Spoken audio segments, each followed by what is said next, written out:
Hello, I'm Bill Gates. And we are calling it iPhone. Attends, je veux causer de science avec les intellos. Bonjour à tous, je suis Jérôme Colombin. Bonjour à tous, je suis François Sorel. Oui, c'est bien moi. Ah, c'est lui. Salut François. Salut Jérôme, comment vas-tu ? Écoute, je vais bien, ravi de t'accueillir chez nous et ravi, vous qui nous écoutez, de vous accueillir chez Jérôme et François, comme chaque mois. Bah, écoutez, on est ravis, c'est vrai, de passer ce petit moment en votre compagnie. Avec Jérôme, on a pas mal de choses à vous raconter, comme chaque mois. Il est un peu particulier ce podcast, pour tous ceux qui nous écoutent régulièrement. On vous raconte un peu notre vie, voilà. Voilà, tout à fait. J'espère que vous vous endormez pas en nous écoutant, quand même. Alors, on va vous parler cette semaine d'un événement, un anniversaire, mais qui est aussi pour nous vraiment fort, parce que c'est plein de souvenirs. Mais oui. C'est la sortie du tout premier iPhone. C'était il y a 15 ans. Jérôme, il y a 15 ans, tu te rends compte ? Incroyable. Mais c'est dingue parce qu'on a plein de trucs à vous raconter là-dessus. Ouais. Et puis on parlera également, on va sortir un petit peu du champ de la tech à proprement parler, mais ça va certainement vous intéresser. Avez-vous vu Top Gun ? François, toi tu l'as vu, moi aussi. Oui, j'ai vu Top Gun. Top Gun Maverick. Top Gun Maverick, oui bien sûr, je ne parle pas du Top Gun des années 60. Mais... Alors moi, tu sais quoi Attends, Top Gun des années 60, qu'est-ce que tu racontes ? Les années 85. Je sais, je plaisante. Et moi, alors, tu sais quoi ? J'ai adoré ce nouveau Top Gun. Et moi, j'ai détesté. Et comment c'est possible ? Ouais. Bon, il va falloir qu'on enquête là-dessus aussi. Et ben voilà, c'est parti. C'est chez Jérôme et François du mois de juillet 2022. Bienvenue. Alors voilà, c'est quand même un moment pas comme les autres. 29 juin 2022, François, cela fait 15 ans exactement qu'est sorti le tout premier iPhone. Ouais. Tu te souviens, t'avais quoi ? T'avais 8-9 ans à l'époque ? Écoute, tu sais qu'on faisait déjà des bêtises ensemble. Je sais pas si tu te souviens, sûr. Quand même. Je me souviens. 2007, on faisait déjà des podcasts, on faisait des trucs et tout. On faisait déjà la chaîne techno, on faisait plein de trucs. Voilà. Ouais. Et vraiment, c'était ce téléphone exacerbait notre curiosité, si je puis me permettre. On était vraiment à fond, quand même. Rappelle-toi. Exactement. En plus, ça s'est vraiment fait en 2 temps. Alors, il y avait en janvier la keynote, la célébrissime et désormais historique keynote au cours de laquelle Steve Jobs a présenté le nouvel iPhone. C'est vrai. Il avait présenté donc 6 mois avant la sortie effective du produit. C'est ça qui est intéressant. Tout à fait. Et à l'époque, il avait un proto qui marchait qu'à moitié d'ailleurs. Oui, c'était génial. C'était drôle, cette histoire-là. Incroyable. Et la petite phrase This is the iPhone. And we call it the iPhone. Je vous signale que ça fait partie du générique de chez Jérôme et François d'ailleurs. Tout à fait. And we are calling it iPhone. Et puis, 6 mois plus tard, donc, comme tu l'as dit, la sortie commerciale du tout premier iPhone. Qui, rappelle-toi, n'était pas 3G, il était seulement 2G. Il était 2G, il était Edge, un téléphone qu'on voyait sur Internet, parce que, rappelle-toi, il n'était pas sorti en France tout de suite. Non, il est sorti plus tard. J'essaie de retrouver mes notes, là, ça m'énerve un peu. Mais je crois qu'il est sorti en 2008 voilà, en France. Exactement. Il est sorti en France en 2008, en janvier 2008. Chez Orange, je m'en souviens très bien. Tout à fait. Et on a plein de trucs à vous raconter, parce que, voilà, forcément, un produit comme ça, high-tech, que tout le monde attendait, parce que, franchement, on était à fond, Jérôme, tu t'en souviens, on était à fond. Oui, mais on avait notre Nokia N95 à l'époque, ouais. Il faut quand même s'en souvenir. Tout à fait. Enfin, moi, j'avais un QTech, je me souviens très bien. J'avais un Nokia 95 et j'avais un QTech sous Windows Mobile avec un petit stylet. Il était vachement bien, ce QTech. Mais j'adorais ce produit, franchement, c'était top. Sauf que, en fait, comme c'était un Windows Mobile, t'avais le menu démarrer sur le téléphone quand même, tu vois. Ça, donc, c'était dingue. Ils avaient osé faire ça. C'est dingue. Et donc, tu te retrouvais avec comme sur un ordi, en bas à gauche, tu pouvais cliquer sur le menu démarrer avec ton petit stylet, comme ça, tu te baladais dans le truc, t'avais tes mails et tout. Mais c'est ça qui les a perdus, Microsoft. Mais bien sûr. C'est d'avoir voulu mettre le Windows du PC dans un téléphone. Évidemment. C'était absurde. Mais si tu veux, c'était un peu les prémices de l'informatique mobile, en quelque sorte. Oui, bien sûr. Parce qu'on avait à peu près tous les services. Il y avait déjà du Word, il y avait un navigateur Internet, tu pouvais écouter de la musique, enfin, tu pouvais faire plein de choses, tu vois, mais c'était un peu brouillon. Donc, cet iPhone sort Steve Jobs nous en met partout. Ouais, On avait on le savait, hein, c'était pas une surprise. On était sûr à 90% qu'ils allaient sortir un truc qui allait s'appeler probablement l'iPhone. Oui, hein. c'est vrai. Mais remets-toi un peu dans le contexte. À l'époque, on n'était pas derrière Apple comme on l'est aujourd'hui. Apple, on suivait. C'était une marque qui était suivie par certains élitistes, par une élite en quelque sorte, qui était fan de design de ses produits. Mais c'était pas une marque grand public non, encore, c'était Apple. complètement communautaire. Alors, il y avait l'iPod, c'est sûr. Il y avait l'iPod qui commençait vraiment à ambiancer cette marque-là. Mais quand cet iPhone est sorti, voilà, on l'attendait comme des fous. Et puis, il faut quand même raconter notre voyage aux États-Unis, exactement, Jérôme. voilà. Parce que ça franchement, c'est un truc incroyable. C'était amusant. On était vraiment geek, hein, jusqu'au bout des ongles. Et en fait, c'était en 2008, c'est-à-dire pour la deuxième version de l'iPhone. C'était l'iPhone 3G qui, lui... Mais non, qu'est-ce que tu racontes? Non, c'était pas l'iPhone 3G. Mais non, c'était l'iPhone Edge qu'on avait acheté. Mais non, pas du tout. C'était l'iPhone Edge. Il se trouve que en 2007, et je crois que c'était... Il va m'engueuler. Non, mais parce que c'est... Mais parce que moi, je l'ai pas retrouvé, celui-là. Tu peux pas confondre l'iPhone Edge et l'iPhone 3G, c'est pas possible. Bon, c'est celui-là qu'on avait acheté, t'es sûr? Mais bien sûr, c'était l'iPhone Edge. On en avait acheté un chacun. Oui, alors effectivement, on était allé à New York parce qu'il n'était pas vendu en France. Et c'est ça. Et on était, je m'en souviens très bien, invité par HP. Ça, oui, c'était drôle. C'était tellement un voyage de presse HP. Et nous, qu'est-ce qu'on fait? Et puis, au bout d'un moment, on s'était dit, OK, merci beaucoup, gros bisous. Paf, on était allé à l'Apple Store de la 5e avenue. De la 5e avenue. Déjà, c'était notre première... Moi, c'était ma première incursion dans un Apple Store, à l'époque. Hein. Je rentrais pour la première fois dans ce type de magasin. Quelle émotion. Ce grand magasin avec l'escalier. Cet escalier en verre, dans ce carré en verre impressionnant. Et là, on avait cassé tous les deux notre tirelire pour racheter un iPhone chacun, et en fait il y avait une queue phénoménale. Ouais. Enfin, ah mais attends, il avait été annoncé 2 jours avant, je crois. Oui, enfin il venait juste de sortir. C'était et d'ailleurs je dis septembre, mais je crois que c'était avant l'été. Voilà. Mais on achetait un produit un peu complètement dans l'inconnu parce que en fait il ne marchait pas en France. Exactement. On achetait un iPhone aux États-Unis et en traversant en fait l'Atlantique, on se retrouvait avec un truc avec une brique. Non, avec un iPod, parce qu'on pouvait l'allumer, on pouvait écouter de la musique et tout, mais tu pouvais pas t'en servir comme téléphone parce que tout était bloqué. À l'époque, parce qu'il y avait la stratégie d'Apple à l'époque, c'était de géolocaliser, de géobloquer. Voilà, et c'était un accord avec AT&T. Il y avait que l'iPhone ne marchait que sur le réseau AT&T. Rappelle-toi d'ailleurs, ça avait fait exploser le réseau d'AT&T dès que les iPhones avaient été balancés, parce que même si c'était de l'Edge, ça avait fait sauter en fait tous les réseaux, tout le réseau de la ville en fait. C'était incroyable. C'était pas dimensionné pour ça. Mais c'est vrai qu'on est revenu en France, on est rentré en France fier comme Artaban avec chacun notre iPhone. Voilà. Et bon, c'était l'attraction et on le montrait à tout le monde, etc. Et alors, je sais pas toi, mais alors, c'est vrai que moi, j'ai compris quand même à ce moment-là qu'il allait se passer quelque chose. Mais bien sûr. Et notamment, ce qui m'a le plus étonné, c'est que je me souviens, ma fille avait 3 ans à l'époque, donc c'est pas grand, hein. Et je montre l'iPhone comme ça, elle attrape le truc et elle commence à tripoter et immédiatement, spontanément, naturellement, évidemment, elle a compris qu'il suffisait de cliquer sur les widgets pour lancer un jeu, un truc, un machin, etc. Et là, je me suis dit, ok. Ouais. Ben voilà, c'est ça. C'est ça qui est dingue. C'est ça qui est dingue. Alors qu'avec un Nokia N95, qui était un super produit, hein, qui était bien meilleur dans plein de domaines que l'iPhone. Mais un enfant de 3 ans était incapable d'utiliser un Nokia N95. Non, c'était beaucoup trop compliqué avec ce clavier, etc. Et alors, donc on vous raconte quand même l'histoire. On revient en France avec ces iPhones qui ne servaient à rien.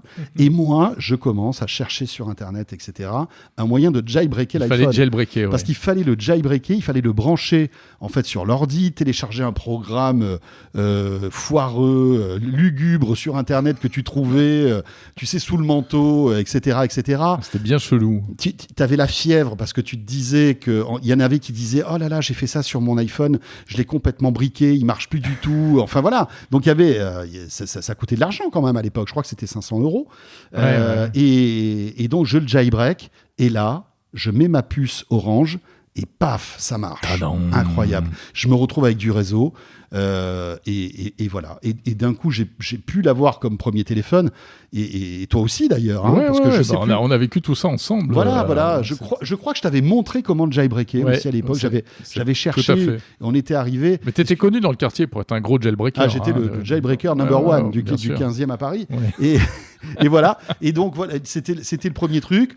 À l'époque, il n'y avait pas de magasin d'applications, il n'y avait pas Outlook, donc tu ne pouvais pas retrouver tes mails en natif sur l'iPhone. C'était... Mais il manquait plein de trucs. Il n'y avait pas de copier-coller. Il n'y avait pas de MMS. Il n'y avait pas de MMS. Enfin voilà, c'était en Edge, donc c'était inutilisable sur le réseau mobile, il fallait être en Wi-Fi. Mais déjà, tu sentais qu'il y avait un truc. Et puis, pour moi, le vrai démarrage, ça a été l'année d'après avec l'iPhone 3G. Et là, Outlook qui arrive, la 3G, donc tu pouvais commencer vraiment à t'amuser avec ton téléphone. Et là, paf, ça y est, c'était réglé. Mon N95, je l'ai remis dans le tiroir. Non, mais c'est dingue. C'est bien, mais c'est fou. T'as des souvenirs très très précis, plus précis que moi, parce que c'est un peu confus dans ma tête. Mais ouais, mais ça a été incroyable. Et puis l'iPhone 3G, c'était surtout le premier. Enfin, Apple a très vite compris de ses erreurs et a tout de suite ouvert après très vite aux autres opérateurs. Donc il était moins fermé. Il y a eu beaucoup de nouveautés qui arrivaient grâce à des mises à jour.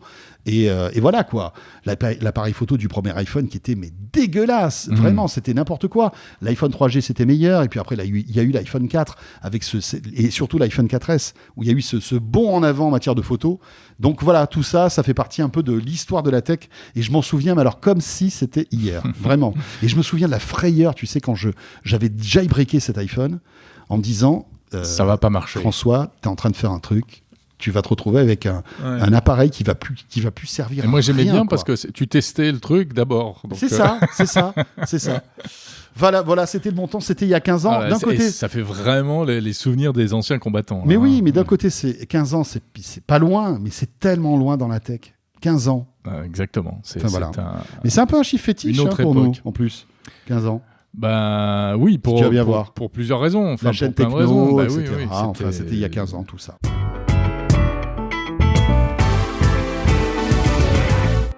Bon, après les souvenirs, je te propose qu'on parle d'un sujet un peu plus actuel et qu'on parle de cinéma. Ah, très bien. Et oui. Alors, c'est pas trop le sujet, c'est pas trop le genre de thème qu'on aborde chez Jérôme et François, mais là, quand même, on va parler d'un film de geek. Bien sûr, il y a un peu de tech quand même dans tout ce qu'on raconte, forcément. Hein. Juste en préambule, tu sais que ça faisait, je sais pas combien de mois, voire d'années que j'étais plus allé au cinéma. Mais pareil. Je pense que c'était avant le Covid. Aussi. Je pense que c'était avant le Covid, sincèrement. Et moi, non, je dis une bêtise. Je suis allé voir James Bond. En octobre dernier. Mais en fait, je sais pas toi, mais je vais au cinéma actuellement une fois tous les 6 mois, quoi. En fait. C'est pareil. Moi, j'y vais très très rarement. Et alors, j'avoue qu'en plus, j'ai eu souvent des mauvaises expériences au cinéma et tout pour X raisons. Enfin, bon, c'est vrai que ça a bien changé, mais j'étais un peu resté à l'époque où il fallait faire la queue sous la pluie, où t'étais pas sûr d'avoir une bonne place. Tu payais cher et puis maintenant tu peux réserver, tu réserves ta place et tout, c'est beaucoup mieux. L'appli Gaumont, l'appli Gaumont est très très bien, je reconnais, c'est super. Tu choisis ta place comme dans un avion, tu payes, c'est fluide. Franchement, bravo à Gaumont Pâté parce que c'est vraiment du beau travail. Non, c'est pas mal. Bon, mais alors cela dit, donc, pour revenir à Top Gun, écoute, on l'a vu tous les deux, mais dans des conditions très différentes. Tout à fait. Et on n'a pas du tout les mêmes avis sur la question. Ouais. Alors... Toi, tu l'as vu où et comment ? Moi, je l'ai vu au Gaumont Pâté Beaugrenelle à Paris dans le 15e. D'accord. Mais je l'ai vu en 4DX. Alors, donc, cinéma ultra moderne, hein, le Pâté Beaugrenelle, hein, avec des salles très beau cinéma. En Dolby Cinéma qui sont super. Et bon, voilà, tu l'as vu en 4DX. Je crois comprendre pourquoi tu as été déçu. Alors, mais parce que un carnage. Bon, déjà, j'avoue, je n'ai pas beaucoup aimé le film, en fait. C'est bizarre, hein, parce que, bon, voilà, moi, j'adore en général les films d'avion, les films de guerre, les films de sous-marins, les trucs, j'adore ça. Où ça y va. Voilà, où ça y va. Et j'ai trouvé que là, c'était le gros film viril, un peu relou des années 80, mais comme si on était encore dans les années 80, tu sais, avec les militaires, la franche camaraderie masculine, et on se fait des regards profonds, et l'honneur, et sir, yes sir, etc. Et puis toujours le même schéma du militaire super fort qui se fait remonter les bretelles par sa hiérarchie, et puis en fait c'est un rebelle et on va apprendre que c'est parce qu'il est rebelle qu'il est meilleur. Enfin, c'est tous les clichés. Mais oui. Et j'aime beaucoup Tom Cruise. J'adore Tom Cruise. Et puis en plus, il a un physique d'enfer pour son âge et tout. Il est incroyable. Ses derniers liftings et son botox, là, c'est impressionnant. Non, mais c'est impressionnant. Mais j'aime bien. Mais là, non, quoi. C'est vrai que ça faisait un peu gros film viril des années 80. Et non, c'est plus possible. Le monde a changé. Ces trucs-là, ça marche plus. Donc déjà, le film, j'ai pas adoré. Ensuite, évidemment, les séquences de chasse en avion, elles sont impressionnantes. Bon, ça, c'est un peu du roller coaster, on est d'accord. Voilà.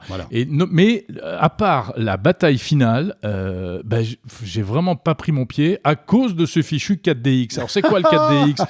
Mais c'est une horreur, et il faut le dire. Enfin, c'est les sièges qui bougent dans tous les sens, t'as des jets d'eau dans la figure, t'as des petits pchit dans le cou pour te faire croire que t'as Tom Cruise qui t'éternue dessus ? Mais quasiment. Mais en fait, c'est exagéré, tous ces effets-là, et ça gâche le film pour plusieurs raisons. Parce que d'abord, tu as des effets qui sont mal placés. Genre, le mec, il jette une boulette de papier dans la poubelle, et toi, tu as un coup dans le dos. Mais ça n'a aucun sens. Ça n'a aucun sens. Et il faudrait des films spéciaux pour ça, ou tout au moins, il faudrait à l'intérieur des films des séquences qui soient en first person, tu sais, comme un jeu vidéo, qui t'immergent dans le truc. Mais un film, c'est pas ça. Un film, c'est des tas de plans différents, avec des axes de caméra totalement différents. Donc, du coup, les sensations, elles sont pas toujours les mêmes. Un film, c'est pas un jeu vidéo. Et ce qui fait que la plupart de ces effets, ils sont exagérés. Ok, ça secoue dans tous les sens, donc c'est censé te mettre dans une ambiance, mais il n'y a pas plus de réalisme que quand tu conduis ta voiture pour aller je sais pas où. Enfin, ça n'a vraiment pas trop d'intérêt, et je trouve que on touche les limites, quoi. Le cinéma, c'est pas le jeu vidéo, c'est pas le métavers, hein. Franchement, c'est pas de la réalité virtuelle. T'as beaucoup plus de sensations avec un Oculus qu'en étant sur un siège 4DX. Donc moi, ça m'a gâché le plaisir, cette histoire-là, en fait. Non, mais t'as tout à fait raison, et écoute, pour tout te dire, j'ai fait une séance il y a quelques années de cela en 4DX, ça m'a vacciné, hein. J'y retourne plus parce que franchement, je trouve que c'est trop exagéré. C'est trop exagéré. En fait, en plus, t'as l'impression que les ingénieurs qui rajoutent des trucs, qui se disent bon allez, on va leur mettre pour argent. Oui, hein, mais c'est exactement ça bouge dans tous les sens. Voilà. Il y a de l'eau qui gicle partout. C'est pour ça que parfois ça bouge de manière inappropriée. Ça souffle. Enfin bon, voilà. Et en fait, ça casse le rythme. Il y a même des gens qui sont malades sur le 4DX. Tu sais ça secoue parfois. Il y a des gens qui interrompent leur séance et qui sortent parce que c'est pas, tu vois, pendant 2 heures, ça peut être long. Non, puis c'est casse-pied. Et en plus, il faudrait une ceinture de sécurité parce que du coup, t'es blackboulé en permanence. Bien sûr. Au bout d'un moment, tu glisses dans le fauteuil, t'es tout le temps en train d'être obligé de te rasseoir. Ouais, t'es en train de manger les pop-corn, t'en mets partout. Enfin bref, je t'imagine en plus. Et alors moi, non. Bon, voilà. Et toi, non. Alors, juste en préambule, pour revenir à ce que tu disais en introduction. Sur le film, il y a le film et l'aspect exactement. technique. Mais pour le film, moi, je l'ai pris au second degré. C'est-à-dire que je me doutais bien que ce film, c'est un peu un clin d'œil au premier film. Ouais, d'accord ? Donc, ils ont été obligés de remettre tous les codes qu'il y avait à l'époque pour justement rassurer et rappeler de bons souvenirs à tous ceux qui, comme nous, avaient vu ce film donc dans les années 80. Et je pense que c'est fait sciemment. Je pense qu'il faut le prendre au second degré parce que, évidemment, le scénario est nul. Enfin, voilà, tu vois, ça n'a pas de sens. Tom Cruise qui est déchu, qui revient, enfin, etc. T'as raison, c'est complètement bidon. Mais finalement, c'est qu'un prétexte pour retrouver... C'est un peu comme une Madeleine de Proust, tu vois. Moi, je l'ai vécu un peu comme ça. J'avais l'impression de... Et puis, tu as vu le début du film. Le début du film, c'est quasi le début du premier film. Avec les couchers de soleil, les avions qui décollent du porte-avions, la musique de l'époque. Ils te remettent le tube de l'époque de Top Gun. Tu vois, c'est parce que c'est vraiment le clin d'œil. Vous savez quoi, les gars ? Vous avez vu ce film il y a 30 ou 35 ans. On va vous faire votre séquence nostalgique. Vous allez en prendre plein la gueule, vous allez vous retrouver là-dedans, et puis vous allez voir Tom Cruise, il est toujours beau, toujours machin, etc. Tu vois. Donc voilà, ça, c'est pour le film. Ok. Tu vois. Non, second mais peut-être. Degré... Moi, j'ai pas eu de second degré. J'ai tout vu au premier degré. Voilà. Mais je comprends ce que tu dis. Ouais. Voilà. à mon avis, tu vois, ils ont voulu aller dans cette direction-là. Après, voilà, où c'est discutable. Mais bon, il y a eu au moins ce parti pris. Après, moi, je l'ai vu dans d'autres conditions. J'étais à Plan de Campagne, figure-toi. Oui, donc, près de Marseille. Près de Marseille, avec mon cousin. Et on est allé voir ça en IMAX. D'accord ? IMAX, je te rappelle. Oui, alors. Immense écran, mais complètement C'est un truc semi-sphérique, c'est ça ? Ouais, surdimensionné. C'est-à-dire que t'as l'écran qui te pète à la gueule, quoi. Tu vois ce que je veux dire ? Il est vraiment, même si t'es un peu éloigné, l'écran est tellement grand que t'es immergé dans l'image, t'es bien installé. Là, ça bouge pas dans tous les sens. On avait des super sièges et tout. C'est pas aussi bien que les salles Dolby Cinema, tu sais, où tu peux... c'est un peu comme en business, tu sais, dans les avions, tu peux remonter... t'as une espèce de... Tu peux bouger ton siège, régler ton siège. Ouais, et puis tu remontes t'as un truc qui remonte tes jambes, tu sais. Ah oui. Un peu comme pour les fauteuils pour les vieux, là, tu sais. Et voilà. Et donc là, t'es installé dans ces conditions-là. Et franchement, image et son... C'était hallucinant. Tu vois. Ouais. L'IMAX, ça pète vraiment. Et c'était en Dolby machin, là ou... Oui. Bien sûr. Oui, je pense que ça doit être du Dolby Atmos. T'avais les avions qui venaient au-dessus de la tête, dans tous les sens et tout, tu vois. Et là, j'ai pris vraiment mon pied, quoi. C'était vraiment très, très bien. Et t'es vraiment dans le truc. Et c'est là où je te rejoins, c'est que tu te rends compte que finalement... Trop d'effets, tu les fais. Exactement. Après, ça te distrait. Bien tu sûr. Penses à l'effet au lieu de te laisser prendre par l'action du film. Alors qu'un film, finalement, c'est une histoire, alors ou bonne ou mauvaise, mais bon, voilà. Après, c'est comme je te dis, de second degré. Mais là, c'est une bonne image et un bon son, basta. Exactement. Voilà. Et tu t'en prends. C'est pas du jeu vidéo. Tu t'en prends plein la gueule et puis tu passes 2 heures. Voilà, et je suis ressorti, tu vois, j'ai passé un bon moment, voilà. Bon, bah écoute, c'est marrant, c'est vraiment 2 perceptions, 2 ressentis totalement différents pour le même film. Mais je me dis, tu vois... Mais pas dans les mêmes circonstances et conditions. Ça vaudrait peut-être le coup que tu le revoies, alors bon, je vais pas te ramener mais tu vois, dans une salle Dolby Cinema, un peu plus calme, avec un grand écran, un bon son. Ah mais ça c'est sûr, je pense que le 4DX c'est fini. Hein. Ça gâchait à mon avis la moitié de ton plaisir, quoi. Complètement. Et en même temps, si vous allez voir, si vous n'avez pas encore vu Top Gun, je vous conseillerais peut-être de revoir l'ancien avant. Oui. Ce que moi je regrette de ne pas avoir fait. Même s'il paraît qu'il a vraiment beaucoup vieilli et que, du coup c'est vrai, les films, tu regardes les films des années 80 aujourd'hui, c'est pas le même rythme, c'est pas les mêmes les effets sonores et ambiances sonores, etc. Mais bon, je pense que c'est mieux parce que du coup moi j'avais plus la ref pour plein de passages et je ne comprenais pas pourquoi, je savais même plus qui étaient les personnages, enfin bon, j'étais en perdition totale sur ce film. et encore c'est Top Gun, hein. Il ne faut pas sortir d'une grande école de cinéma pour comprendre le truc. Non, t'arrives à peu près quand même à suivre.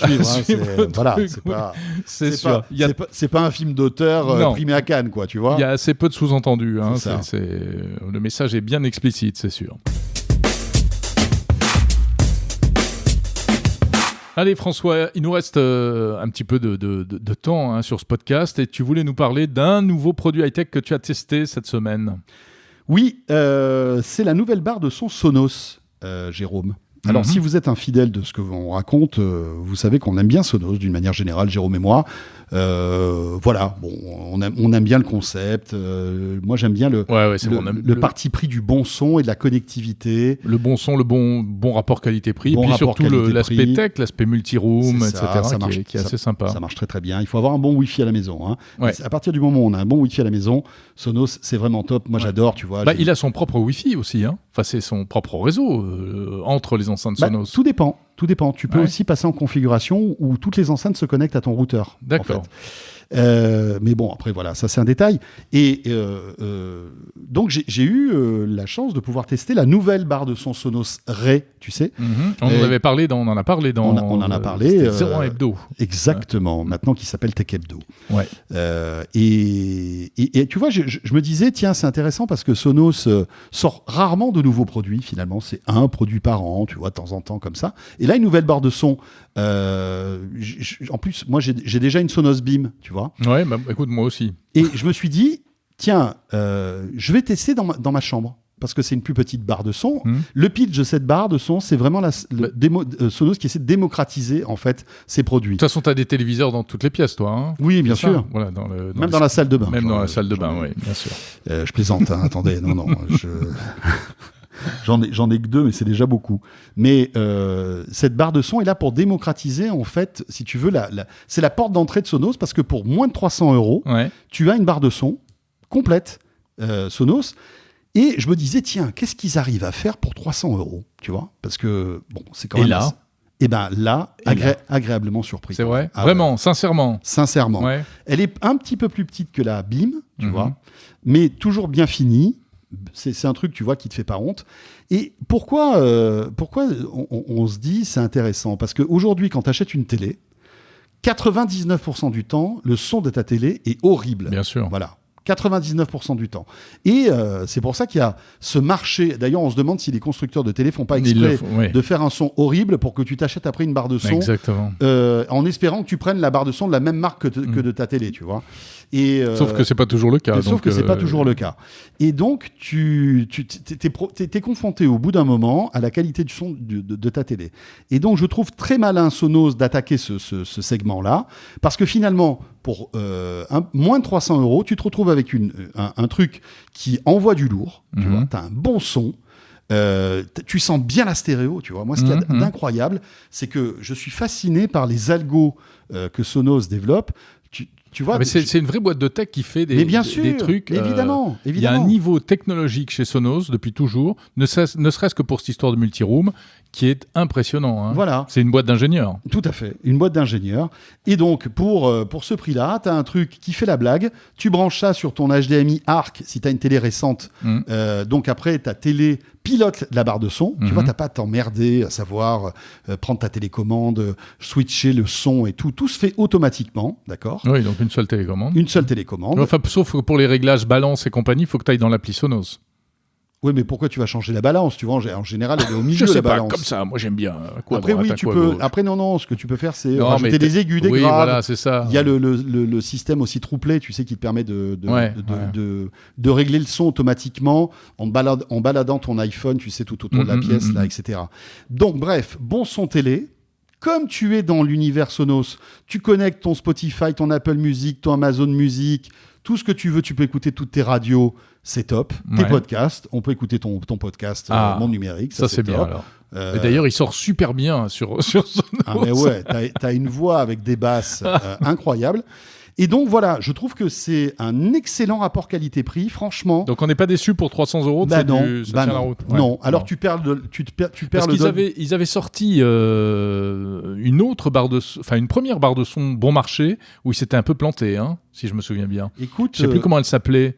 Mais elle n'était pas très bonne. Et puis il y avait aussi, ils avaient essayé d'aller sur un type de produit, c'était des plateaux. Tu te souviens de ça ? Oui, je me souviens très bien. Il y avait même Bose qui avait sorti un truc comme ça. Tu posais ta télé dessus. Tu poses ta télé, enfin, c'est à condition d'avoir une télé avec un pied, voilà, qui n'est pas accroché au mur, etc. Et c'était un truc plat au lieu d'être une barre, c'était une espèce de plateau. Et c'est pareil, ils ont arrêté, je crois, ce produit. Hein. Ça n'a pas été un franc succès. Bah non. Et ils avaient sorti, mais je crois bien qu'ils avaient sorti il y a longtemps une barre de son qui n'était pas bonne chez Sonos, si c'était loupé. Et maintenant, c'est vrai que du coup, ils en ont 3 au catalogue, en fait, celle dont tu parles. La Beam, qui est la milieu de gamme, et puis ils ont une haut de gamme, je ne sais plus comment elle s'appelle, la Arc ou un truc comme ça, non ? C'est pas ça ? Oui, exactement. Voilà. Exactement. Ouais. Et donc, si tu veux, voilà, il y a plein de trucs sympas. Juste une petite précision. En fait, cette barre de son n'est pas compatible ARC, malheureusement. Tu es obligé de la brancher sur la fibre optique. C'est ce que j'ai fait d'ailleurs. Ah oui, parce que ça, effectivement, toutes les barres de son ne sont pas compatibles ARC. Hein. Et voilà. Et comme celle-ci est d'entrée de gamme, si tu veux, ils ont enlevé la connectivité ARC. Mais tu peux passer par l'optique si tu veux. Et ça marche aussi. Et donc, moi, je trouve que, ça embellit ta télé. Tu vois, on parlait tout à l'heure de Top Gun, mais quand tu te regardes un bon film sur ta télé avec une barre de son de qualité, ça change tout quand même. Hein. Alors, il n'y a pas que du Sonos, hein, c'est vrai, mais non, bien sûr. Il y a Bose qui fait des produits géniaux. Il y en a plein. Et puis même, tu vois, il y a Samsung, LG et tout qui font des barres de son super, hein, vraiment. Ouais. Mais l'avantage de Sonos, c'est que tu te retrouves aussi avec une barre qui peut te permettre de diffuser ton Spotify, etc. L'autre jour, moi, je suis allé écouter la De Vialet. La barre. C'est pas le même prix là. Hein. Non, c'est pas le même prix. Alors, mais bon, voilà, je suis embêté pour le dire, mais je ne sais pas si les conditions étaient peut-être pas réunies, mais c'était pas très bon. J'ai pas aimé. Enfin, j'ai pas trouvé ce que j'attendais d'une barre de son de ce niveau-là, en termes notamment de soi-disant d'effets spéciaux enveloppants, Dolby Atmos, etc. Voilà, bon, mais là, peut-être que la configuration n'était pas au top. Tu vois, t'as pas, par exemple, sur cette Sonos Ray, t'as pas de Dolby Atmos. Ils ont enlevé tout ça, t'as que la stéréo. Oui, évidemment. Mais ça suffit amplement, finalement, tu vois, parce que le Dolby, le Dolby Atmos sur une barre de son, je trouve ça quand même assez bullshit. Mais bon. Mais ce qui est intéressant, ce qui est sympa, c'est que si tu mets quand tu as des satellites derrière. Et ben voilà. Ouais. Comme tu es dans l'univers Sonos, tu peux te rajouter 2 Sonos One, et là, tu as un vrai home cinéma. Ça, bien sûr. Tu vois. Ah oui, bah moi j'ai ça, et franchement, c'est un vrai plaisir. Ah non, mais face à des potes, c'est pas une question de puissance. T'as pas besoin d'avoir, non, besoin de cracher des watts pour. T'as un son enveloppant. Mais c'est enveloppant, c'est agréable. T'as des petits bouts. Et puis t'as des effets. T'as des effets sonores. Il faut qu'ils soient bien faits. C'est comme le 4DX, il faut pas qu'il y en ait trop, quoi. Voilà. Et puis aujourd'hui, quand t'as une qualité 4K sur Netflix avec du son Dolby, bah, ça dépote, quoi. Ça fait vraiment du bien. Voilà, eh bien, on tombe un peu toujours sur nos mêmes dadas, hein, mais si vous nous connaissez, ça vous surprendra pas. Donc le son, l'image et tout ça, eh bien oui, que voulez-vous On ne se refait pas, mon cher Jérôme. Non, on était ravis en tout cas de passer à nouveau cette demi-heure en votre compagnie. Mais oui, on vous souhaite plein de bonnes choses, bon été à toutes et à tous. Ah oui, c'est l'été. J'imagine que quelques-uns d'entre vous nous écoutent à la plage, tranquillement, au soleil, en train de bronzer, vous avez bien raison. Nous, on va se faire un petit break aussi. Et puis, on revient frais dispo à la rentrée. Exactement. Et puis, sinon, vous savez où vous pouvez nous trouver. Hein. Bien entendu, vous nous trouvez sur, alors désormais, Tech & Co, la chaîne, la verticale même. Oui. Hein, et d'ailleurs, chez Jérôme et François est disponible sur le site de Tech & Co maintenant. Exactement. Et puis, Tech & Co, l'émission que tu animes tous les soirs. Oui. Donc, jusqu'au 14 juillet, après c'est les vacances. Ah, tu t'arrêtes. Ouais. Quel flemmard. Après c'est du best-of. C'est bien. Il faut dire qu'il doit y en avoir du best-of avec la quantité d'infos et d'invités que tu as brassé tout au long de l'année. Ouais. Il y a eu plein de trucs hyper intéressants. Ouais, super. Voilà. Tiens, mais moi je prends des fausses vacances aussi. Monde numérique ne s'arrêtera pas pendant l'été. Oh là là là. Eh oui, c'est comme ça. Alors on va changer un peu de formule. Je peux pas en dire plus pour l'instant, mais normalement, si tout va bien, je vous prépare quelque chose. Quel bourreau de travail, Jérôme. Bon, écoutez. En tout cas, merci de nous avoir suivis, merci d'être fidèles. Merci à tous. Vous avez passé un bon moment et belles vacances. On se retrouve à la rentrée, les amis. Allez, passe un bon été, mon petit François. Toi aussi, mon grand. Salut à tous. Ciao, ciao.